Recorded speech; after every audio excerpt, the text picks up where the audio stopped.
Vargas, born on October 24, 1979, in Quezon City, is the son of Alfredo Vargas, Jr. and attorney, Susana Dumla Vargas. He completed his AB Management Economics at Ateneo de Manila University and pursued a master's in Public Administration at UP Diliman.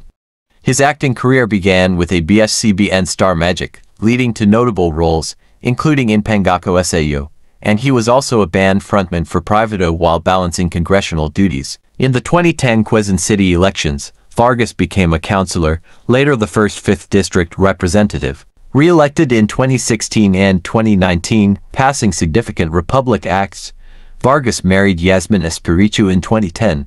They have 4 children. Ganun ba? Nakakaya naman, nakaganto pa ako.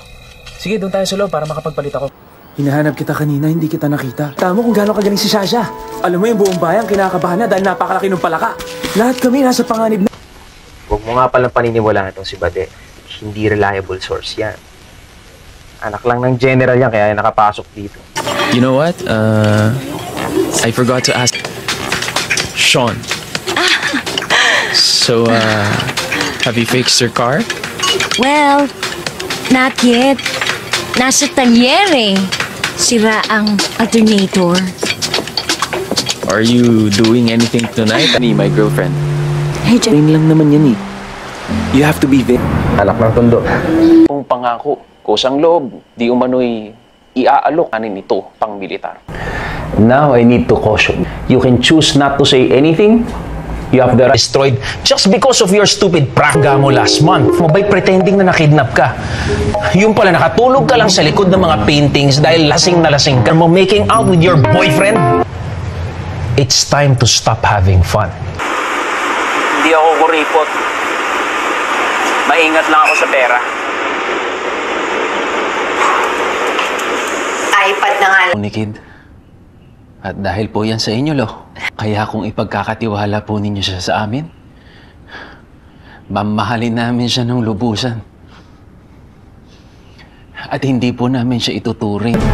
Wala yun. Ano lang yun? Kabog lang yun ang dibdib ko. Isa lang ang sagot na naiisip ko dyan, Muros. Pinatay na siya ng mga hator. Ngunit simula bata pa lang ako, yan ay naging dahilan ninyo. Gusto ko lang naman makita ang kaibahan sa labas.